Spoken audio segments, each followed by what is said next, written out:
Season 18, Dirk, how you feeling? Feel pretty good. Had a good summer, got away some, traveled some, so I'm refreshed. And yeah, looking forward to having hopefully a good year, efficient year, and just making it work with a bunch of new guys.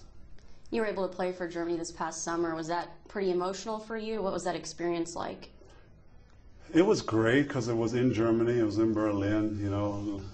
My family was there, a bunch of friends drove from my hometown, and every game was like 14, 15,000 sold out, so the experience was great. Unfortunately, we lost in the first round. We didn't make it to the final round, so it was a little disappointing there at the end. And then when we lost the final game, that was really emotional. In my head, that was the last game I played for my home country, and I kind of wanted just a quick wave to the fans and walk off. And then everybody got up out of the seats and gave me a standing ovation. And that was a really emotional moment for me. I had some tears in my eyes, and that's definitely a moment that I won't forget or I'll cherish for the rest of my life. Free agency, the biggest news involved your team not acquiring DeAndre Jordan. Any ill feelings there toward DJ? I like DeAndre. I liked him during this process. I still like him now. And, you know, I say it all the time. I think we all change our minds before. I think that's human. I think the way he went about it afterwards wasn't really professional. That he didn't talk to Mark anymore. He kind of shut us out, and even though we already had made plans with him, and I think that he could have handled it better. But I'm fine with him changing his mind. I mean, we all do that all the time, and he just felt uncomfortable with the decision he made, and decided to stay where he was familiar, and that's fine. But he could have handled it better. I think that's where it is. But there is no hard feelings or anything towards him. He just changed his mind, and we moved on as an organization. Something you haven't done. You haven't changed your mind in 18 years. You've been with Dallas thick and thin. How much loyalty is that on your half, and then how much is that loyalty from Mark Cuban and the Mavericks? Well, you know, Mark has been amazing towards me. When I first got here, I didn't really know what to expect. Mark bought the team, I think, my second year, and he's been my #1 supporter on and off the floor. He took care of me. He made me his franchise player there for a long, long time. And like I said, if anything was wrong on and off the court, I could always go up to him, and he was always there for me. So I owe him a lot, and also this fan base has been unbelievable towards me, taking me in like a son from the get-go, and it's been an amazing journey and ride, and we hopefully, you know, have a couple great seasons together, all of us, and then it's time to let some younger guys do it. So no DJ, but you guys were able to pick up the pieces you could. Darren Williams, Wes Matthews. What kind of team do you think this will be or could be? I think we have some upside. I think it's not a bad thing that we're flying under the radar a little bit. I think we have some talented scorers.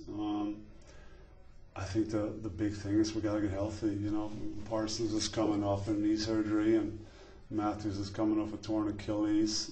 Some other guys are banged up. I think McGee had a stress fracture. So there are some question marks there, but if we're all healthy, I think we have a dangerous team. We have some guys that have been around and know how to play and know how to win, and we got some weapons offensively that should be fun, playing off each other. But it's going to take work. We got these 4 weeks of training camp. We're going to work hard on the defensive end and get better. And then it's going to be a season full of challenges, like every season is. Even the championship season in 11 was a challenge at times, and there were games where you look at each other like we won't even make the playoffs. You lose like 5 or 6 straight, and so you just have to stick to the process and keep working as a team and get better and hopefully have a long run at the end. Do you still have the same feeling when you step court that you did when you first started playing with the Mavericks? It's still always an honor to play here. It's a pleasure to go out on the court and perform. I think we have some of the most loyal fans in the NBA. Our gym is always sold out, and whether we play on a Tuesday or a Friday or Saturday, whoever we play, the gym is almost always full, and that's something I don't take for granted.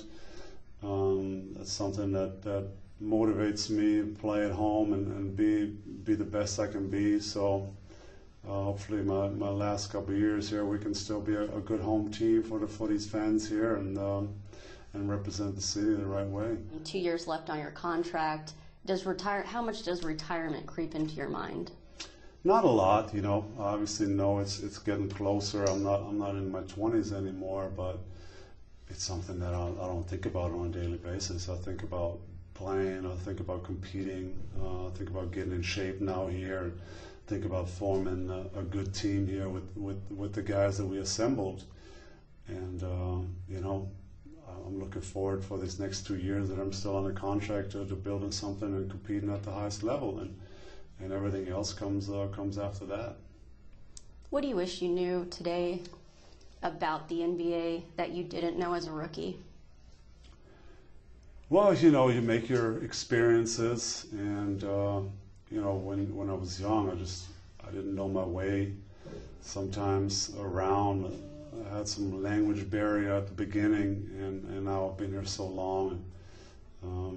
Yeah, you just gain life experience and experience on the court that are valuable for later on in your career.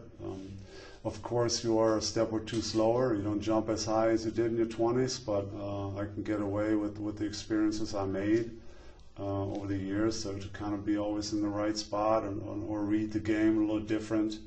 And that's something that just comes with playing a lot of games. And just say the first thing that comes to your mind. Oh, God. Holger. Yeah, I mean, mentor / manager / everything. I mean, he meant everything to my career. And if I wouldn't have met him with 15 or 16, you know, who knows where I would have ended up. Maybe I would have never played in the NBA. That's how much he meant to me on and off the floor. Family. Always important. Before I had my own family, my parents, my sister were my backbone. You know, every time there was a disappointing ending to the season, they were always there to pick me back up. And we grew up in a close-knit family, and that's how I want to be with my family now. Dallas. Yeah, my new home. I've been here for almost as long now here as I was in Germany growing up. So it's been a pleasure here. It gets a little hot in the summer, but other than that, I love living here. And I'm sure my family and I will always have a home in Dallas, Texas. Finally, Dirk. Dirk. Oh. Yeah, it's been fun. I came here as a snot-nosed boy, and you know, grew up here, and grew into a man, family man now. It's been a great journey. I think I always try to approach life easy. I always try to have fun, and in the court, give it all I got.